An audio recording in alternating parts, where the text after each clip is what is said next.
You're up. Okay. My name is Kat Baumgartner, and I'm with the Climate Mobilization.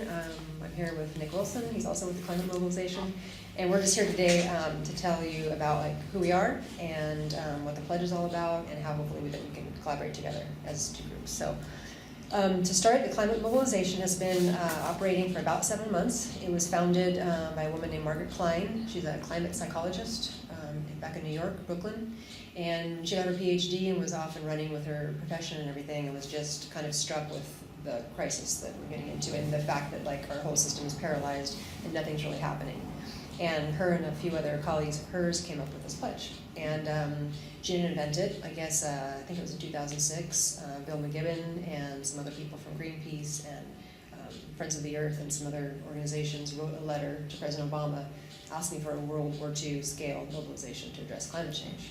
So she realized that here, 2006, now we're in 2014 is when she started this thing. Still, that hasn't happened.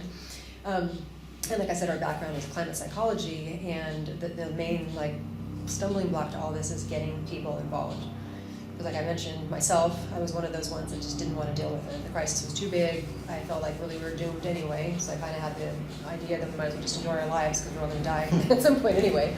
And I was paralyzed really by that. So I can speak for myself. How I got involved in all of this is I went to a 350 event and signed a petition or whatever and got involved. And then a Buddhist nun from the Bay Area came back from the march in New York and had the pledge and asked me to sign it. And that was September 11th, actually kind of interesting that it was that day. I signed the pledge, didn't really do anything with it for a couple months. I looked at the website, and to be honest, it was very overwhelming. There's a lot of information and stuff there, so I didn't do anything for a few months. And then I attended one of the intro calls. So weekly we have, I think it's Thursday nights, there's an introduction call to Climate Mobilization. Anybody can call in, ask questions, and kind of get an idea of really what it's about.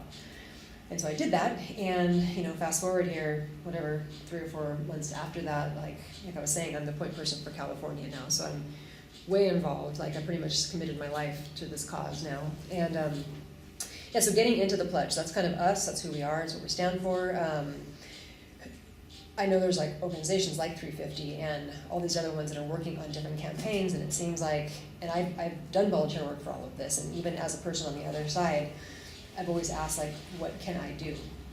You have no fracking and divestment and outreach and all these kind of things, but what if I'm doing whatever I'm doing, how is that actually solving the problem? I'm just feeling like my little voice or my little whatever I'm doing is not big enough.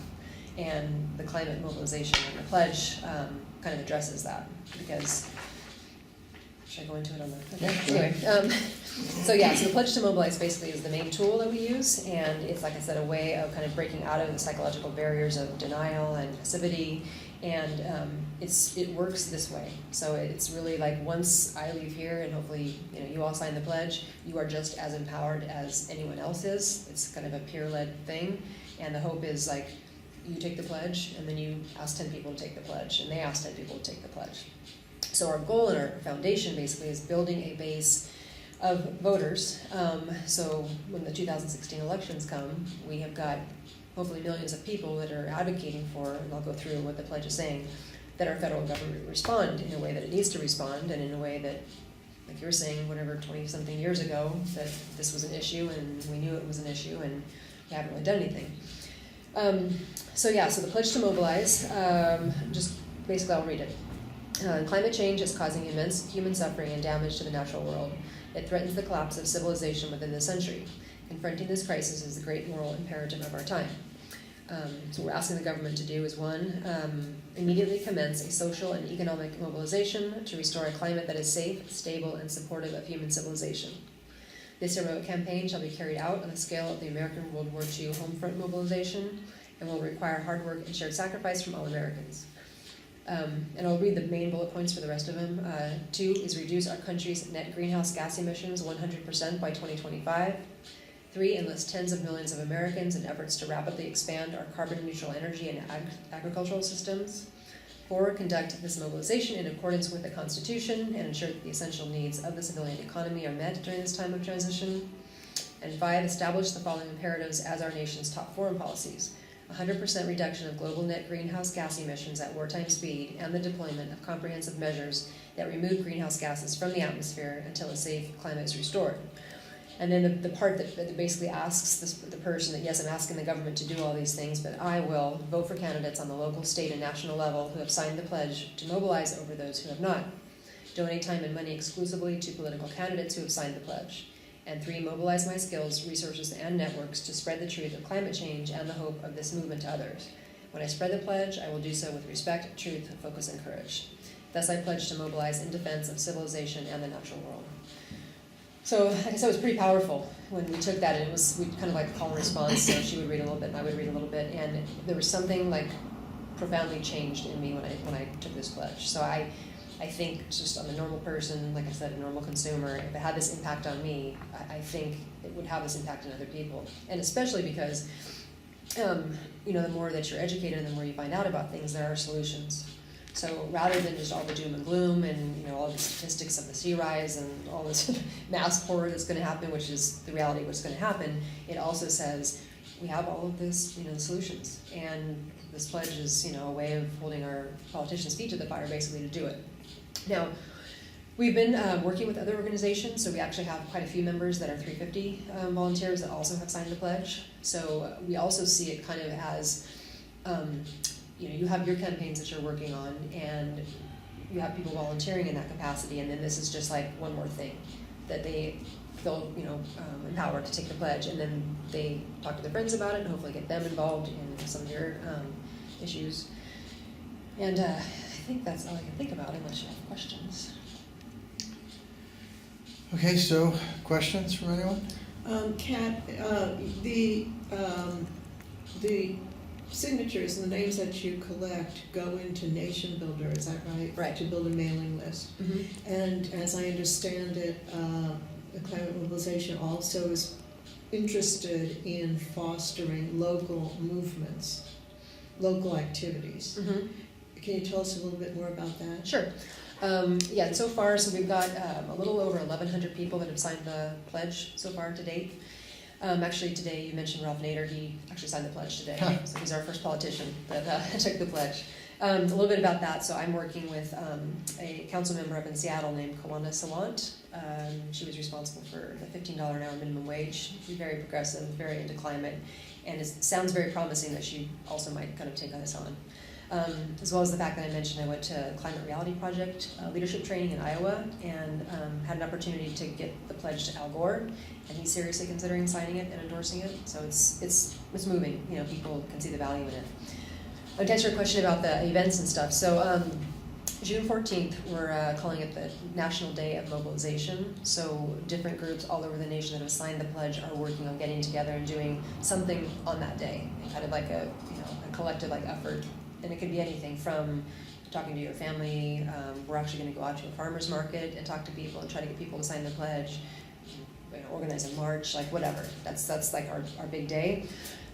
Already we had a march that was in March down in San Diego, and we had like 375 people that showed up, and they marched to one of the federal buildings and basically attached like a very large copy of the pledge to the building.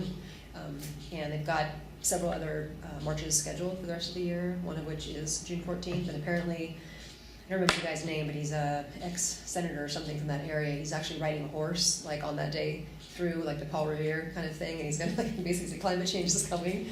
Yeah, so it's cool, like a lot of stuff's happening. But yeah, and then whatever your thing is, like we have people that are, you know, into divestment, or we have people that are scientists, or we have people that, you know, anything. It's just, you have a broad coalition of people doing like basically whatever they want. This isn't taking anything away from it. It's just getting them to commit a little bit more firmly, and a way to like start communication between family and friends. Okay, other questions? Does that answer your question? I guess I want to get more into like how the climate mobilization and 350SF might work together. And for instance, we have a mailing list. You have a mailing list. Could we send messages to your mailing list? How could that work? The short answer is yes. I don't know how that would happen, but that's kind of the hope. Like, and I've attended some 350 events and stuff in San Jose. Right. And they've allowed me their small email list and vice versa. So that's the hope, is like all of these organizations that we collaborate with, we can help each other on whatever campaigns you happen to be working on. Okay, that would be, Yeah. you know, like in terms of, for instance, you know, when we're working with the local government on different things to alert people to, you know,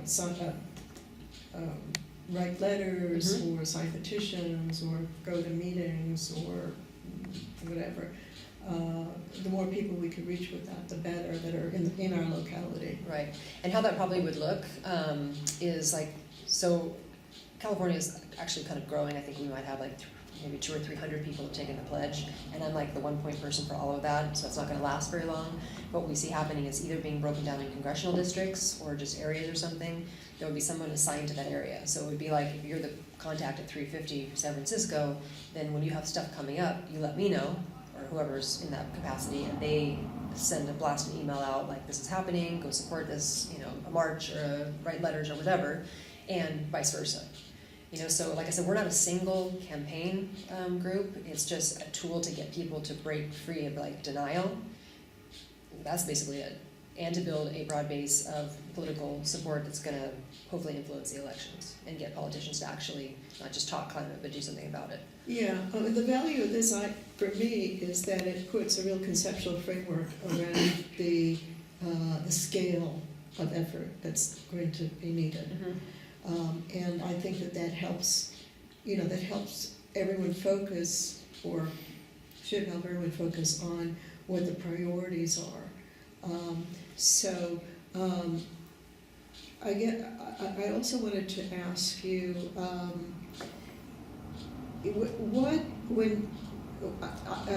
I gather that you're just starting to approach politicians. When you approach politicians, how do you present the proposition, and what kind of resistance do you find, and how do you overcome that? Well, we really haven't had a lot of opportunities to do that yet. Like Yeah. myself, when I was in Iowa, it's crazy how the universe works. Like I just happened to like be next to people that were the right people to talk to. And so like, for instance, one of the creative directors I just happened to talk to, and I just told him my story, why it's important to me, and how I see that this is actually an answer to, like, for instance, climate reality. They have, their presentation is the reality of climate, the solution of climate, and then, you know, now how do we do all this? Like, we know that it's horrible, we know that there are all these solutions. How do we get a paralyzed political system engaged to mobilize on the scale that they have to? So I got this pledge to Al Gore through his aide, so I didn't get an opportunity to actually speak to him, but through this aide told me he likes it, he really likes it, but usually takes him like a month or something to make a decision about whether or not he's going to endorse it, because it's pretty, I mean, he's Al Gore, you know, so for him to endorse something. So how I would approach somebody is, like for instance, this woman in Seattle, like I just know from a person that I was actually sitting at a table with, they told me this, oh, she loved this is exactly what she's looking for, she's really, you know, her political aspirations are much broader than just as a council member, and she would like to basically like have a platform on climate. So he told me that, and he told me I guess she's friends with Bernie Sanders, which kind of piqued my interest. I'd like to get him to sign the pledge also. So that's how it's happening. So we don't have like a way in place, like, okay, if you're gonna want to mobilize a candidate, like how do you do that? That's one thing we're working on, because we're seeing that we were so small, and as we grow, the end game is to influence, you know, an election, and so to do so, we're gonna have to come up with some kind of effective policy to do that. So yeah, we haven't, to answer your question, we haven't had resistance because we really haven't been trying much of it yet. Have you talked to the Citizens Climate Lobby at all? Not me personally, but I think from past calls that I've been in on, I've heard people talking to them. And I think, not the resistance from them, but they really were pushing the carbon tax, and they really didn't want to talk about Yeah, much. just their one thing. Yeah, and that was, if you want to call it resistance, like whenever the discussion would come up, it was like that was what they were talking about, and they really weren't open to or saw the connection between this. Okay, do either of you have questions?